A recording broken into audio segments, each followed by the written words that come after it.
Hola amigos, espero se encuentren bien. En esta ocasión les traigo estudio de los hermanos del Proyecto Mesías 2030 refutando la doctrina del arrebatamiento pretribulacional llamado por algunos rapto secreto. A continuación la presentación.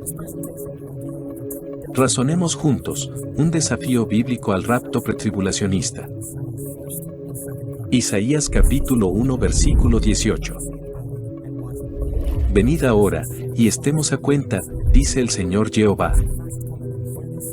Antes de comenzar, los invitamos a tomar esto en serio. Jehová mismo nos llama a razonar con Él, no con la tradición, no con la emoción, ni con la popularidad, sino con su palabra.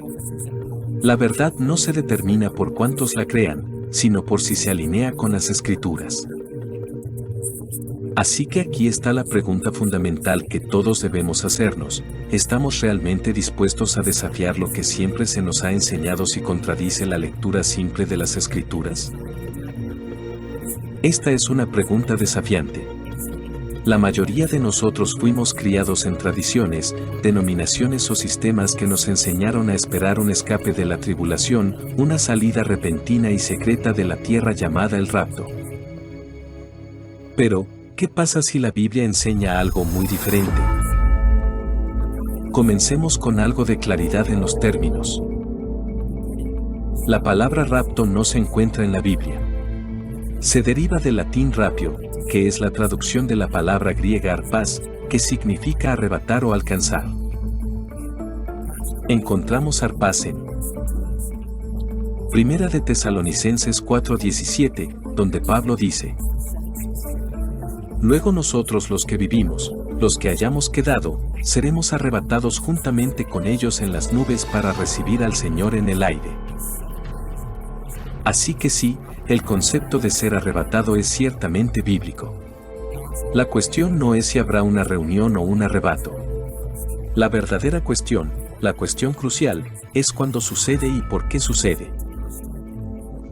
A la mayor parte del cristianismo moderno se le ha enseñado una perspectiva del rapto pretribulacional, donde los creyentes son removidos de la tierra antes de un tiempo de gran angustia y el surgimiento del anticristo. Pero, ¿es eso lo que realmente enseñan las Escrituras? En este estudio, probaremos la doctrina del rapto pretribulacional usando solo las Escrituras. No con comentarios, ni con la tradición, ni con novelas de ficción sobre el fin de los tiempos, sino con la palabra de Dios.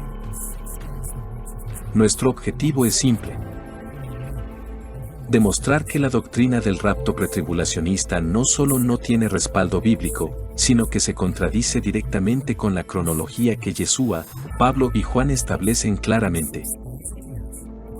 También exploraremos lo que la Biblia realmente enseña, que la resurrección y el recogimiento de los creyentes ocurre después de la tribulación y antes del derramamiento de la ira de Dios.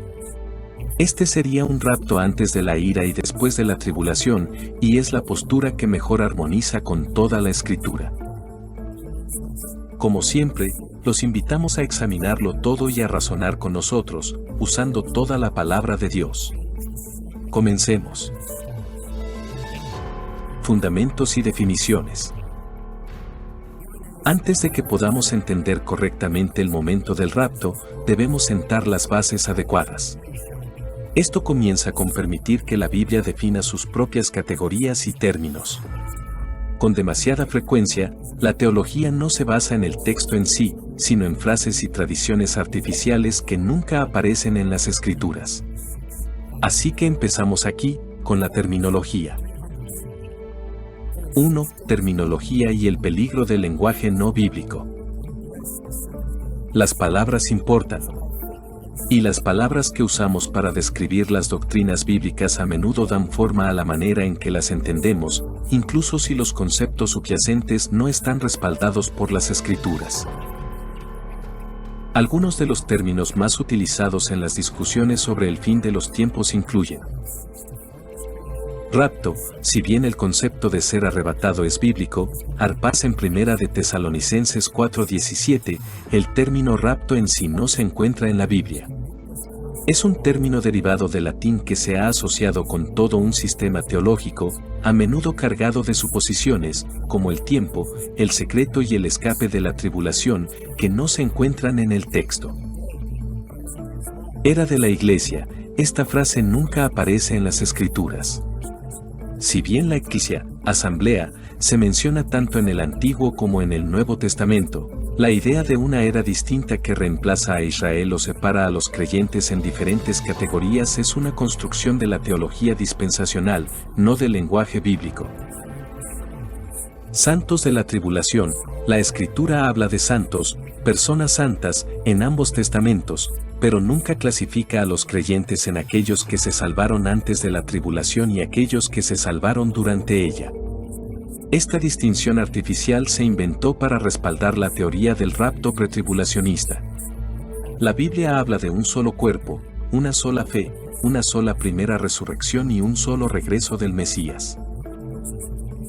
Cuando usamos terminología no bíblica, especialmente sin comprender su carga teológica, corremos el riesgo de aceptar ideas que la Biblia nunca enseña. Como principio, debemos dejar que la Biblia se interprete a sí misma y usar su lenguaje, no las invenciones humanas. Cada vez que un sistema teológico introduce nuevos términos que no se encuentran en las Escrituras, debemos detenernos y probarlo cuidadosamente. El rapto y la primera resurrección.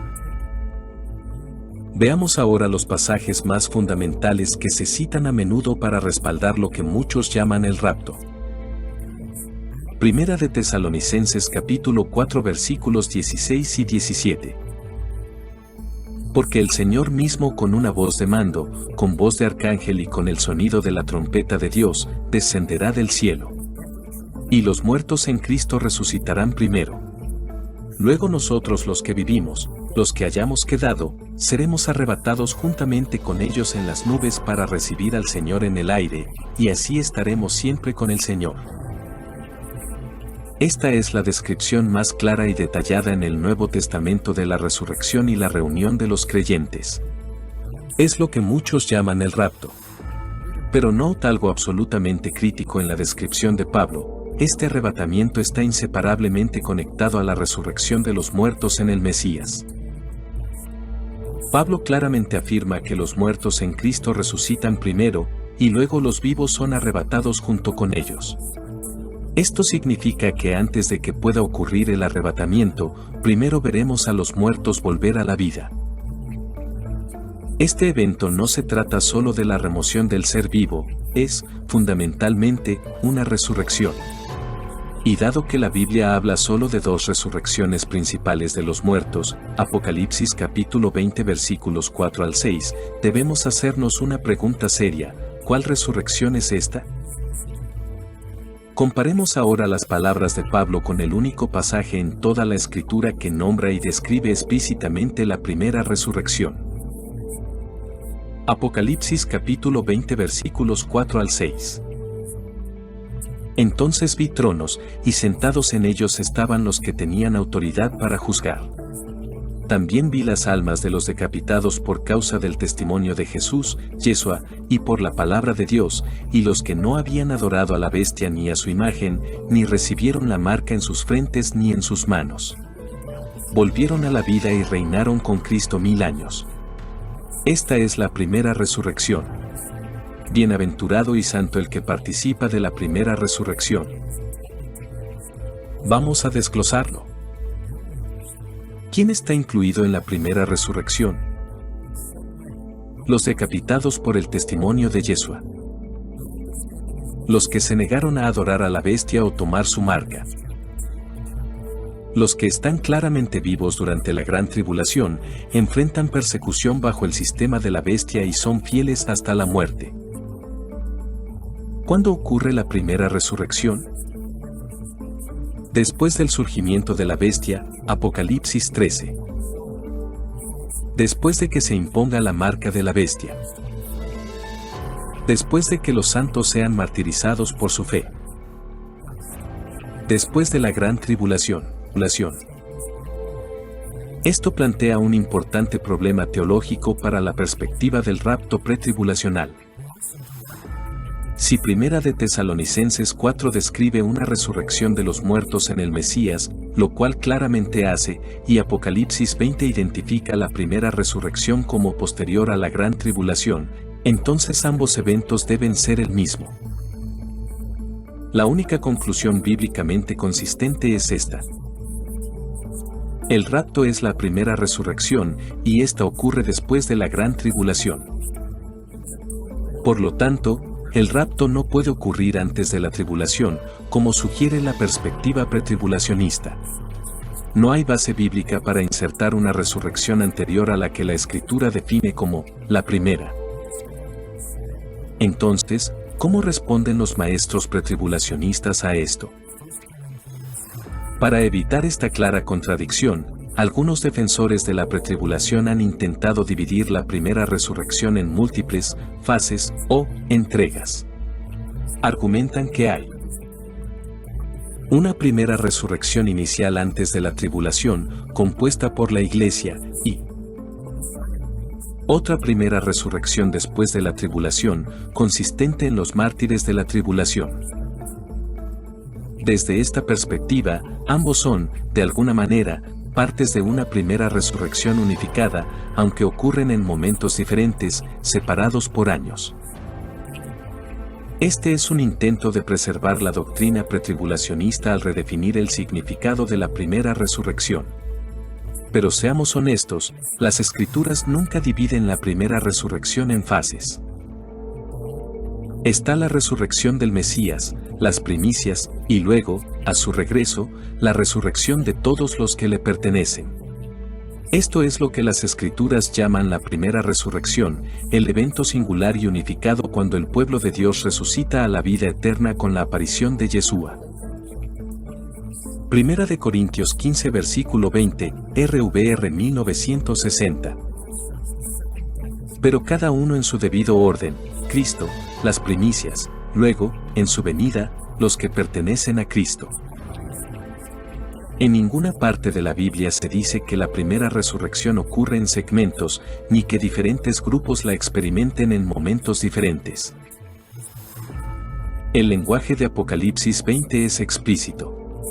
Define la primera resurrección como la que incluye a aquellos que resucitan después de la gran tribulación, tras resistir a la bestia. Incluso contrasta esta primera resurrección con el resto de los muertos, quienes no vuelven a la vida hasta después de los 1000 años, Apocalipsis 25. El texto es cronológico y completo, no hay espacio para una fase previa de la primera resurrección.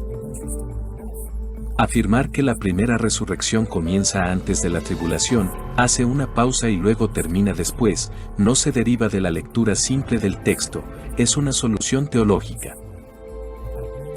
También es lógicamente defectuoso. No puede haber una resurrección antes de la primera resurrección. Por definición, la primera resurrección debe ser exactamente eso, la primera resurrección de los justos. Sugerir que otra resurrección de creyentes tiene lugar antes de lo que Apocalipsis 20 identifica explícitamente como la primera resurrección introduce una grave inconsistencia. Para sustentar tal punto de vista, uno se vería obligado a proponer una construcción teológica donde hay una supuesta primera resurrección en el rapto pretribulacionista, seguida de una segunda primera resurrección después de la tribulación y finalmente una segunda resurrección después del milenio. Eso significaría que Apocalipsis 20 se refiere solo a la segunda primera resurrección, mientras que omite por completo la supuesta primera resurrección. Esto no solo fuerza el significado directo del texto, sino que socava la claridad, confiabilidad y autoridad de la Escritura misma. Apocalipsis 20 afirma clara y explícitamente que la resurrección de aquellos que resistieron a la bestia y fueron martirizados durante la gran tribulación es la primera resurrección. Si aceptamos eso como la etiqueta inspirada, entonces cualquier resurrección de los justos propuesta para ocurrir antes de eso contradiría directamente la propia descripción de la Escritura. Debemos creer que la Biblia, al nombrar la primera resurrección, omite por completo la verdadera primera resurrección. Ese tipo de razonamiento teológico debería hacernos reflexionar seriamente. La Escritura no habla así. No hay precedente en el texto bíblico que divida la resurrección de los justos en fases desconectadas con años de diferencia. Sugerir tal secuencia no es interpretar la Escritura, sino imponerle un sistema teológico. Si una doctrina requiere inventar categorías como primera resurrección y segunda resurrección solo para mantenerse a flote, debería ser una señal de alerta. Demuestra cuán forzado y artificial se vuelve el marco pretribulacional cuando se compara con el claro testimonio de la palabra de Dios. En lugar de distorsionar la Escritura para que se ajuste a nuestro sistema, debemos dejar que la Escritura defina nuestro sistema. La Biblia habla claramente aquí. Nosotros también deberíamos hacerlo. Primera de Tesalonicenses 4 y Apocalipsis 20 describen la misma resurrección, la primera resurrección de los justos. Uno describe el cómo, trompeta, nubes y reunión. El otro describe el quién y el cuándo, santos fieles que soportaron la gran tribulación. Cuando permitimos que la Escritura la interprete, la verdad se aclara. El rapto es la primera resurrección y ocurre después de la tribulación, pero antes de la ira. Cualquier intento de cambiar, dividir o redefinir esta secuencia no está respaldado por la Biblia, es un esfuerzo por proteger una tradición, no por proclamar la verdad. Dejemos de lado las tradiciones que no se ajustan a las Escrituras y, en cambio, aferrémonos a la cronología clara y coherente revelada en la palabra. El argumento bíblico para un rapto antes de la ira y después de la tribulación.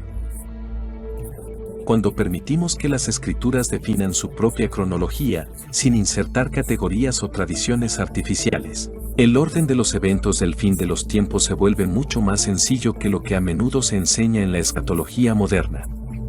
La Biblia presenta una secuencia clara. El pueblo de Dios sufre la tribulación, es reunido en la primera resurrección y luego la ira de Dios se derrama sobre el mundo impenitente. Repasemos juntos esta secuencia. El orden de los eventos. La abominación de la desolación marca el comienzo del periodo final de 3,5 años conocido como la Gran Tribulación, Apocalipsis 13:5, Daniel 12:10, Apocalipsis 13:5. Durante este tiempo, a la bestia se le da autoridad para perseguir a los santos, Apocalipsis 13:5, Daniel 12:10, por aquellos que no participan en el gran éxodo, Ezequiel 20:33 al 39, Apocalipsis 12, Jeremías 16:14 al 15. Al final de la gran tribulación, aparecen señales cósmicas, el sol y la luna se oscurecen, y los poderes de los cielos son sacudidos con la aparición del Mesías, Mateo 24:29, Apocalipsis 6:12 al 17. Estas señales preceden a la reunión de los elegidos y a la resurrección de los muertos en el Mesías, Mateo 24:31, Isaías 2:18, Primera de Tesalonicenses 4 versículos 16 al 17. Después de la reunión de los fieles, la ira de Dios se derrama sobre los impenitentes a través de las copas del juicio, Apocalipsis 15 y 16. Esto culmina con el regreso visible del Mesías como Rey de Reyes, Apocalipsis 19. Luego comienza el reinado milenial, cuando el Mesías reinará durante 1000 años, Apocalipsis 24 al 6. Esta es la estructura bíblica. El rapto, la resurrección y el arrebatamiento de los santos ocurre después de la tribulación, pero antes de la ira. A eso nos referimos con pre-ira y post-tribulación. No hay una fase secreta. Hay un solo regreso, una sola resurrección y una sola reunión de los elegidos. Los paralelos en Mateo 24 y Primera Tesalonicenses 4.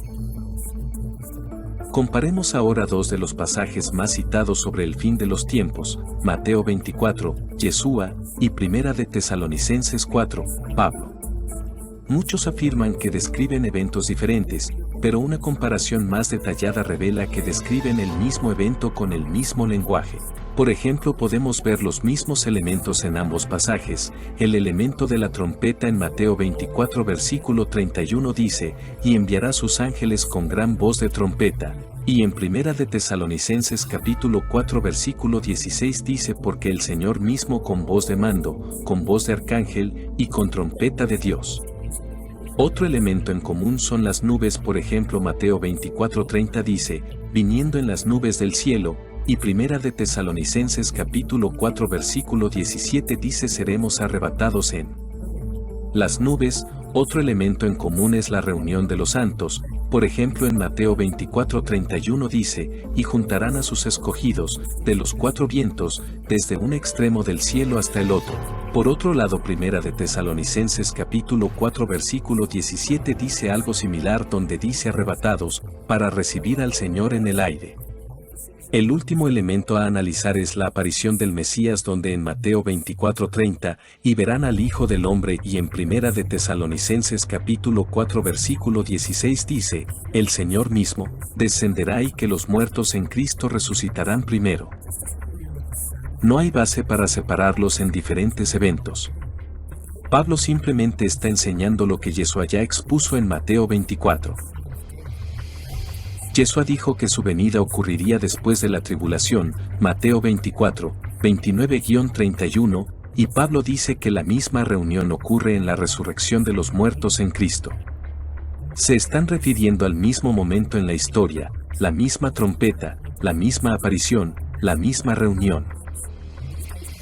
El caso bíblico es claro. Habrá creyentes que experimentarán la persecución durante la gran tribulación y aquellos que serán protegidos en el gran éxodo.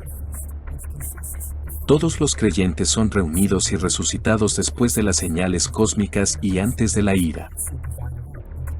La ira de Dios cae sobre los malvados mientras los santos están con el Mesías.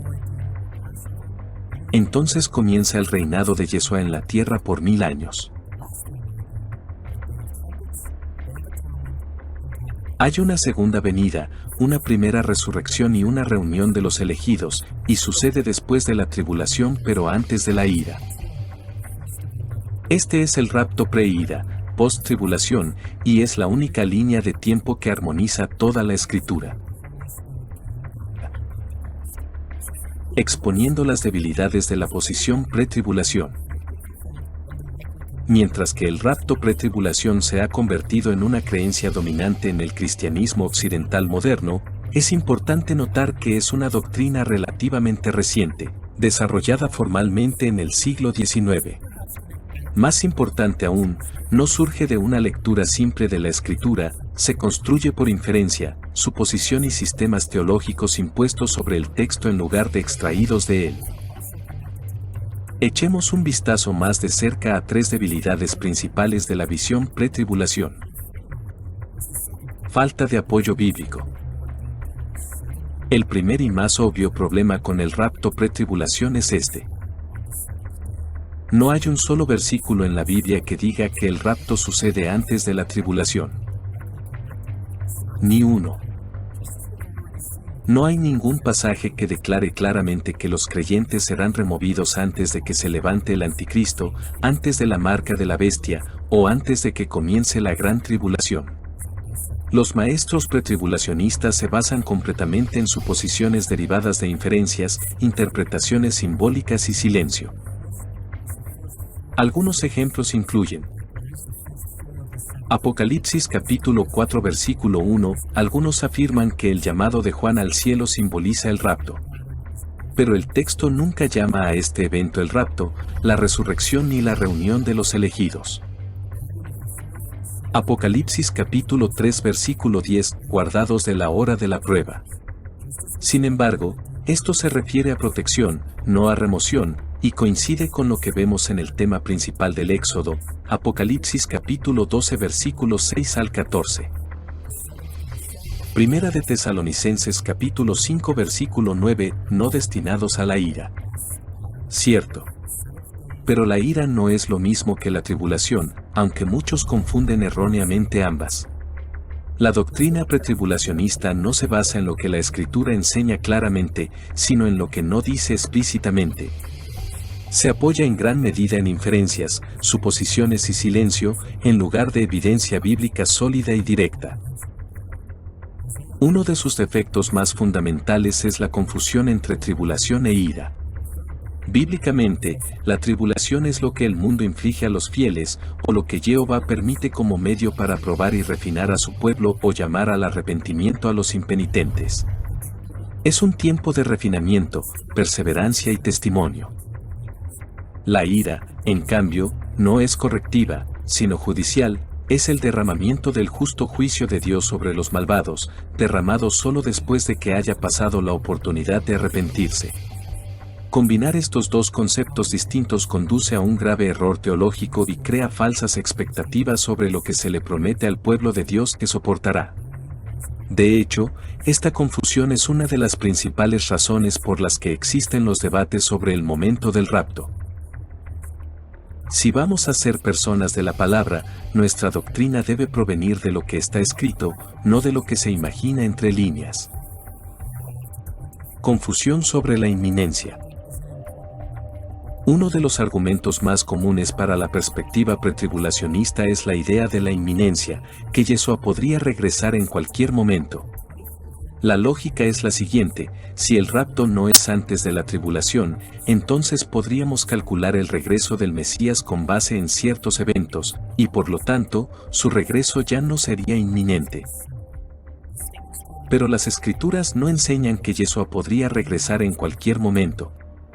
Enseñan que su regreso sorprenderá a quienes no están viendo y que ciertos eventos deben ocurrir primero. Examinemos solo algunos de esos eventos requeridos. Yeshua mismo dice. Mateo capítulo 24, 15 al 30. Por tanto, cuando veáis la abominación desoladora de que habló el profeta Daniel, entonces habrá una gran tribulación. Inmediatamente después de la tribulación de aquellos días, verán al Hijo del Hombre viniendo sobre las nubes del cielo con poder y gran gloria. Yeshua vincula su regreso directamente a eventos visibles y cronológicos. La abominación de la desolación. La gran tribulación. Señales cósmicas en los cielos. Esto no es inminencia. Es una secuencia, y Yeshua espera que la reconozcamos. Pablo escribe con igual claridad. Segunda Tesalonicenses capítulo 2 versículos 1 al 3, RVR 1960. En cuanto a la venida de nuestro Señor Jesucristo y nuestra reunión con Él, ese día no vendrá sin que primero venga la rebelión y se manifieste el hombre de pecado. Pablo se refiere directamente a la confusión sobre el momento de la reunión, lo que llamamos el rapto, y dice que no puede suceder hasta que 1. La gran apostasía. 2. El anticristo se revela. Esto desmantela por completo la idea de que el regreso del Mesías no tiene señales o podría ocurrir en cualquier momento.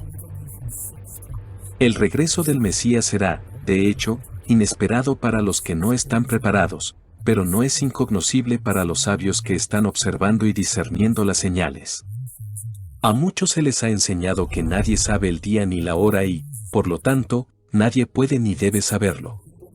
Pero esa interpretación no tiene en cuenta el contexto en el que Yeshua hizo esta declaración en Mateo 24.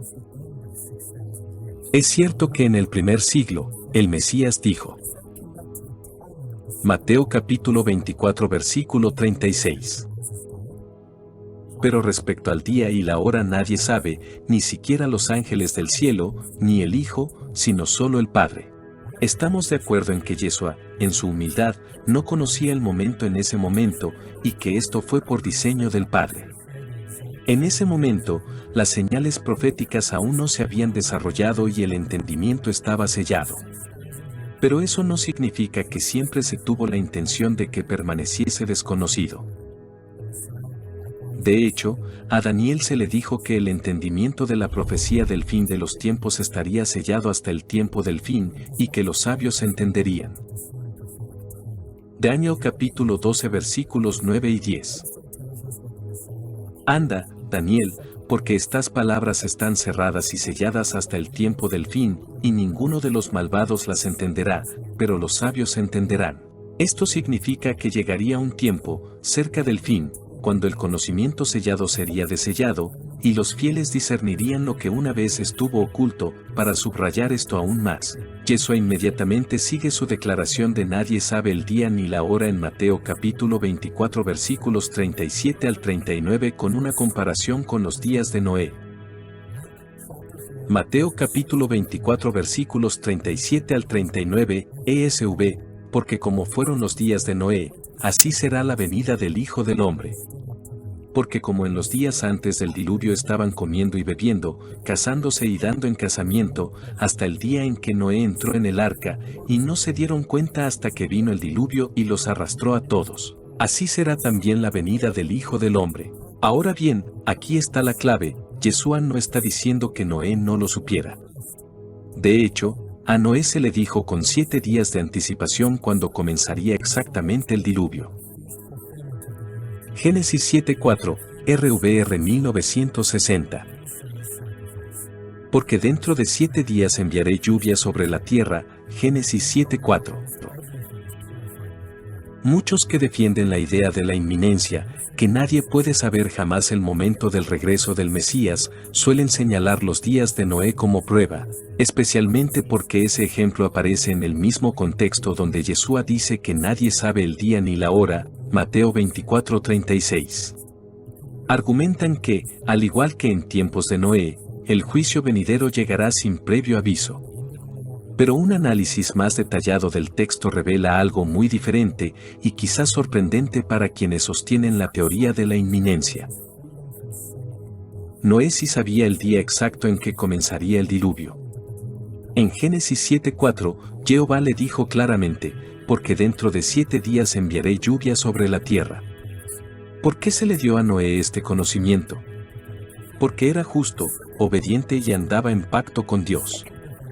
Los que fueron sorprendidos no fueron los fieles, sino los incrédulos, aquellos fuera del arca que vivían en ceguera espiritual, inconscientes hasta que llegó el diluvio y los arrasó a todos, Mateo 24:39. La referencia de Yeshua a los días de Noé, entonces, no se refiere a la ignorancia universal, sino a una línea divisoria entre los vigilantes y los malvados, los preparados y los complacientes.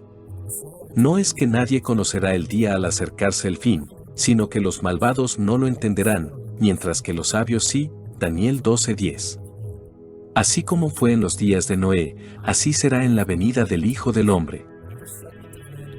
Por lo tanto, Yeshua usa los días de Noé como un paralelo no para enseñar la incertidumbre perpetua, sino para resaltar el contraste entre los preparados y los desprevenidos a su regreso, los que conocerán el día y los que no. Así como el mundo en los días de Noé fue sorprendido, también el mundo incrédulo será sorprendido por la venida del Hijo del Hombre. Pero los fieles, aquellos que observan las señales, no se sorprenderán. Esto es exactamente lo que Yeshua dice a la congregación de Sardis en Apocalipsis 3:3. Si no velan, vendré como ladrón, y no sabrán a qué hora vendré contra ustedes. La clara implicación es que quienes despierten y permanezcan atentos no serán sorprendidos. Asimismo, Pablo afirma esto en 1 Tesalonicenses 5:4. Pero ustedes no están en tinieblas, hermanos, para que ese día los sorprenda como ladrón. El regreso del Mesías es como un ladrón solo para los que duermen, no para los que están despiertos y atentos. Por lo tanto, la afirmación de que nadie sabe el día ni la hora era absolutamente cierta en el primer siglo, pero nunca se pretendió que lo fuera indefinidamente. El contexto de esa frase refleja una época en la que los acontecimientos proféticos que conducirían al regreso del Mesías aún no habían comenzado a desarrollarse. A lo largo de las Escrituras, encontramos un patrón. Las declaraciones en tiempo presente dirigidas a las audiencias del primer siglo enfatizan que desconocían el momento oportuno y, en algunos casos, que aún no se suponía que lo supieran. Sin embargo, los pasajes proféticos en tiempo futuro, en particular los relativos al fin de los tiempos, indican que se concederá entendimiento a los fieles a medida que se acerque el día. Daniel 12:10 nos dice claramente que ninguno de los malvados entenderá, pero los sabios comprenderán. Los sabios no quedan en la oscuridad. A medida que se despliegan las señales descritas por Yeshua en Mateo 24, la generación de aquellos días no solo reconocerá la época, sino que incluso podrá discernir el día. Esta progresión de lo oculto a lo revelado es totalmente coherente con la naturaleza de la profecía, sellada por un tiempo, luego revelada cuando más se necesita. A medida que las señales que Yeshua enumeró en Mateo 24 comiencen a manifestarse, guerras, hambrunas, anarquía, la abominación desoladora, la gran tribulación y señales cósmicas en los cielos, los fieles sabrán que Él está cerca, a las puertas. Mateo 24:33. Así como a Noé se le anunció el día del diluvio, los sabios de los últimos días comprenderán la proximidad del día del Mesías. No por especulación, sino porque prestan atención a la palabra y a las señales proféticas que se están revelando. El regreso del Mesías será inesperado para los despreocupados, pero no será incognoscible para los sabios. Y ahora, más que nunca, estamos llamados a estar entre aquellos que están despiertos, vigilantes y listos. Quizás el problema teológico más evidente con la postura pretribulacionista es que, en efecto, crea dos segundas venidas separadas del Mesías. Una venida será secreta e invisible que vendrá a arrebatar a la iglesia antes de la tribulación. Y otra que será una venida visible y gloriosa con los santos al final de la tribulación. Pero Yeshua nunca enseñó esto. Los apóstoles nunca enseñaron esto. Las Escrituras hablan constantemente de una segunda venida, una aparición y una resurrección de los justos. Esta división artificial no solo es innecesaria, sino que no es bíblica. Repasemos Hechos 1:11, donde los discípulos vieron a Yeshua ascender al cielo. Hechos 1:11, ESV. Este Jesús, Yeshua, que fue tomado de vosotros al cielo, vendrá de la misma manera como le habéis visto ir al cielo. Se fue públicamente, en las nubes, y volverá públicamente, en las nubes. No se menciona un regreso secreto. No hay ninguna indicación de una remoción silenciosa de los creyentes. La idea de un regreso en dos fases se importa en el texto, nunca se enseña por el texto. Además, Apocalipsis 1:7 dice: He aquí, viene con las nubes, y todo ojo le verá. Un rapto secreto contradice esto. La Escritura no lo apoya. El rapto pretribulacional es una doctrina construida sobre el silencio, la suposición y la tradición, no la Escritura. Le falta un solo versículo que sitúe el rapto antes de la tribulación. Confunde tribulación e ira, ignorando la clara secuencia bíblica. Enseña una idea de inminencia que contradice las palabras de Yeshua y Pablo. Y crea dos venidas separadas del Mesías, donde la Biblia solo enseña una. Cuando se prueba contra todo el consejo de la Escritura, la posición pretribulacionista simplemente no se sostiene. Promete escape, cuando las Escrituras llaman a la resistencia. Crea confusión, donde la palabra da claridad. Como siempre, estamos llamados a probar todo y aferrarnos a lo que es bueno. Primera de Tesalonicenses 5:21. Desechemos las tradiciones de los hombres y aferrémonos en cambio a la verdad de la palabra de Jehová. Ánimo y exhortación. Si bien gran parte de este estudio se ha centrado en corregir el error, ahora queremos volver nuestros corazones hacia el ánimo. Lo que creemos sobre el fin de los tiempos no es solo un detalle teológico, sino que moldea cómo vivimos, cómo nos preparamos y cómo perseveramos. Entonces, tomemos un momento para preguntar, ¿por qué esto importa? ¿Por qué esto importa? Algunos pueden preguntarse, ¿cuál es el daño en creer en un rapto pretribulación? ¿No es solo una diferencia de opinión? Pero la verdad es que la falsa esperanza conduce a la falta de preparación. Yeshua nos advirtió que la tribulación sería un tiempo de gran prueba para los santos. Y en Mateo capítulo 24 versículo 10, describió lo que sucedería cuando comenzara la presión. Y muchos entonces se apartarán, y se traicionarán unos a otros, y unos a otros se odiarán. Cuando a los creyentes se les dice que serán removidos antes de que comience cualquier problema, pero luego se encuentran enfrentando persecución, encarcelamiento o martirio, muchos tropezarán. Se sentirán traicionados por un sistema que les dijo que nunca serían probados. Algunos incluso pueden alejarse de la fe. Yeshua no nos dijo que esperáramos escapar de la tribulación, nos dijo que esperáramos resistencia. Nuestra verdadera esperanza. Nuestra bendita esperanza no es escapar de la dificultad. No es evitar la persecución. No es ser sacado en avión de los problemas. Nuestra esperanza es la resurrección y la vida eterna con el Mesías Yeshua. Tito capítulo 2 versículo 13 lo llama. Nuestra bendita esperanza, la manifestación de la gloria de nuestro gran Dios y Salvador, Jesucristo, Mesías Yeshua. Pablo no dice que nuestra esperanza es un rapto secreto. Nuestra esperanza es el regreso visible del Mesías, cuando seremos resucitados incorruptibles, 1 Corintios 15:52, y así estaremos siempre con Él. 1 Tesalonicenses capítulo 4 versículo 17. Hasta ese día, estamos llamados a velar, soportar y permanecer fieles. Yeshua dijo. Mateo capítulo 24 versículo 13. Pero el que persevere hasta el fin, éste será salvo. Y Juan escribe. Apocalipsis capítulo 14 versículo 12.